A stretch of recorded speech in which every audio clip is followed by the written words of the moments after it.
Hey guys, what's going on? Wreck-storations here. Welcome back to the channel. Today we're going to be finishing up this Mystery Machine project. Now, if you weren't watching the first one, I got this car from one of my family members. They gave it to me and said, just make it work. If you can make it work, you can keep it. So, last episode, we took it apart, kind of took in the extent of damage, if there was any. No huge damage, it was in pretty good shape. Just some occasional, broken, screw bits here. Nothing huge, something that we can all fix.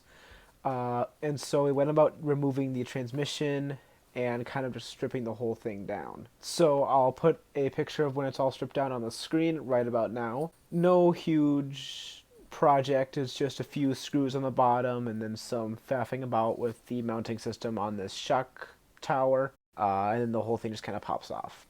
Now, I did end up replacing the electronics because obviously a lot of the ones that were on there now are going to be incredibly outdated, and it's going to be difficult to find parts for them and stuff that works with them. So I just took these. This is the receiver. So just a basic 2-channel receiver. And then this is the speed controller. Again, very, very old. I'll probably keep these and clean them up just for nostalgia's sake, because I think this old technology is really cool. So yeah, I took all that out and replaced it with just a Traxxas XL5 brushed ESC and motor system that I had just kind of lying around from one of my past projects. It didn't fit in there immediately, mostly because this little I guess you could say bulge where the motor bushing is on this is a lot smaller than on this, as you can probably see. As you can probably tell, that this is a lot smaller than that there. So what I had to do was take a Dremel and basically carve out a little bit of this hole here, this slot, to allow me to fit the bigger motor in there. Now that it's in there, it's not going to be a crazy amount more horsepower or torque or anything, but it'll just run nicer. It's basically a brand new motor in ESC, so this should run really, really, really well.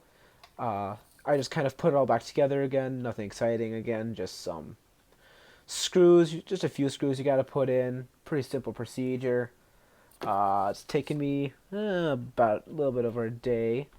Just because I kind of go on and off with this project, just so I don't get too frustrated with it and start, chucking it across the room and whatnot. So we have all this back together now. As you can see, the diff sort of works sometimes, but the transmission is solid. The gear mesh here is good. I did have to swap out the pinion because the pinion that this thing came with, this one right here,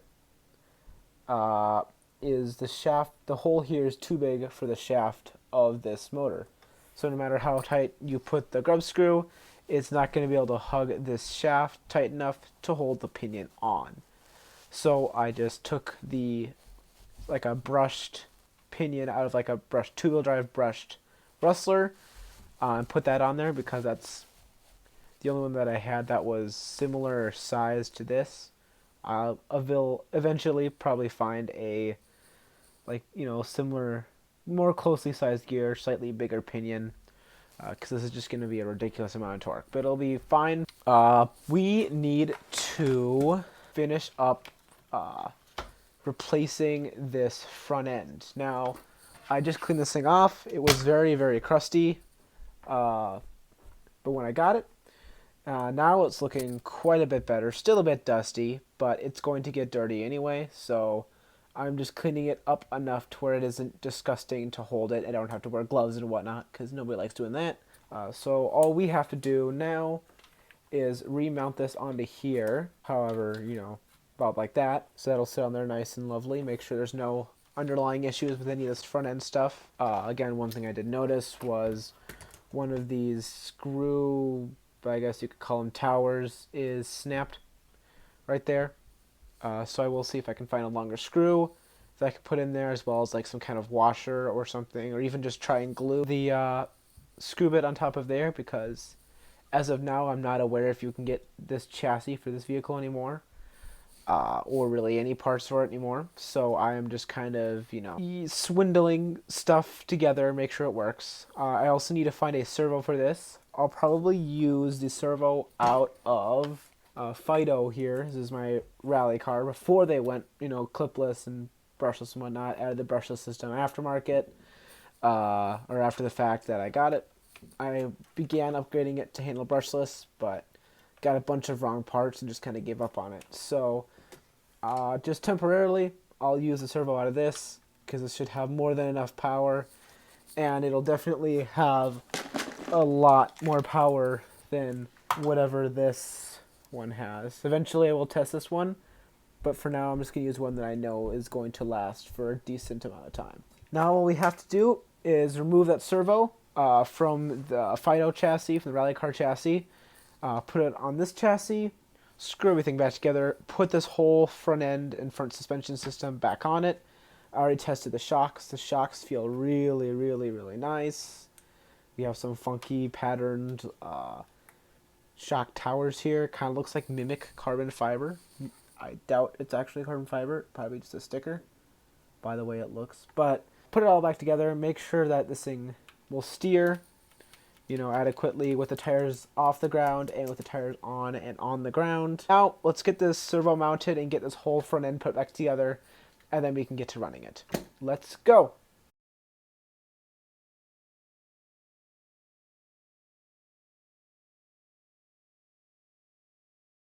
So, we got the servo remounted as well as the front end mounted on these two screws. As you saw, part of that's broken off. I just put the broken piece back on and screw it through. It still had enough thread to grip. That might be a problem in the future, but I might have found a way to get another chassis like this by then. Also, I need to put these 3 screws here into place. You can see 1, 2, and 3.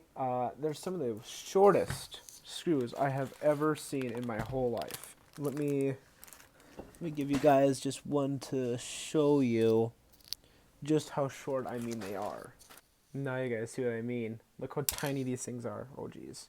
I can't even keep track of them. They are tiny, tiny little screws.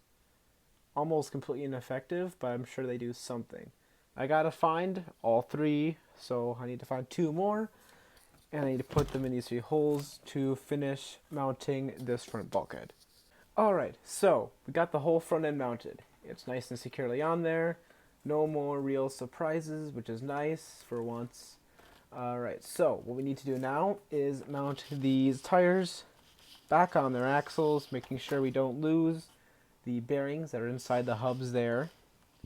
So let's just slide on to the axle like so. You need to apply a little bit of pressure there to get it through. And as soon as that can happen, they get poked out. Just kind of put them back on there. Use your fingernails to kind of maneuver it back into place. Straighten out the wheel. And there you go. It's on there. Now, before we get any further with this, you guys probably might have noticed an issue we have. This isn't mounted. And I was trying to find a place to mount this and this, because I probably won't be running this thing in the rain, so I shouldn't need a waterproof box. If I do, then we might have an issue. But for now, for kind of a dry first run, we need to figure out how to mount these things in a way that would keep these wires and keep everything kind of neat and tidy in here, kind of like how the original ones went in. One way I could see possibly working is this would fit in here perfectly if it didn't have these little mounting or like screw points. So let's take these and just cut them off, because obviously there's no electronics there. So all we need to do is just cut right here off and then right here off, and then this should fit into here pretty nicely with just some receiver tape to hold it down. Alright, electronics are mounted rather jankily, I have to admit, but it'll work for now. Now we do the good old shoebox test. Now, if you don't know what that means, and some of you probably don't, it basically just means taking a box, like for example, this box of tissues, placing your vehicle on top of it, so that the drive wheels, whether it's 2 or 4 wheels, are off the ground. Grabbing your somewhat charged battery, at least you need to know that it is charged some amount, enough to power something. Get your transmitter, switch it on, battery, plug it in, and turn your ESC on. You'll hear your servo start going. Obviously, this being an older servo, it's a bit loud. And so, now that your wheels are off the ground, you can test your steering. And I don't know if you guys can hear that, but the servo is not happy. But that's fine because I have another servo we can use. This is just to make sure that all the steering mechanisms will work.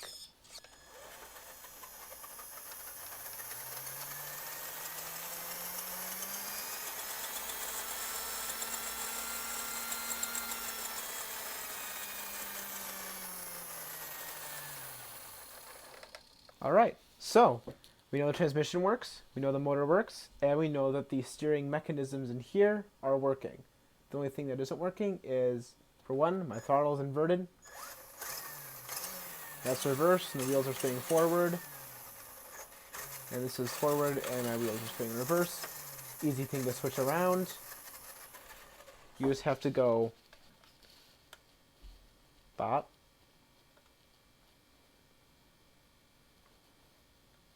Click it again. And now your throttle is back to normal. See how fast forward and reverse. Alright, so next thing we need to do, one, is to get this antenna way up here so that the reception is the best. And also, we obviously need to get this stuck on better because I need to clean that off. It works. We also need to make sure that we get a charged battery in here so we can actually get an accurate representation of how it can handle this. Let me go get all that stuff and I'll put you guys right back on when I have it. Alright, I have a relatively fully charged battery and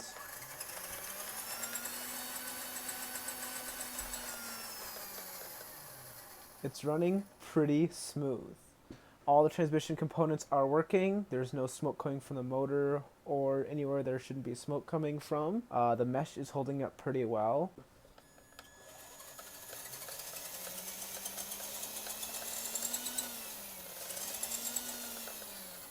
And yeah, it's probably working as well as this thing ever has.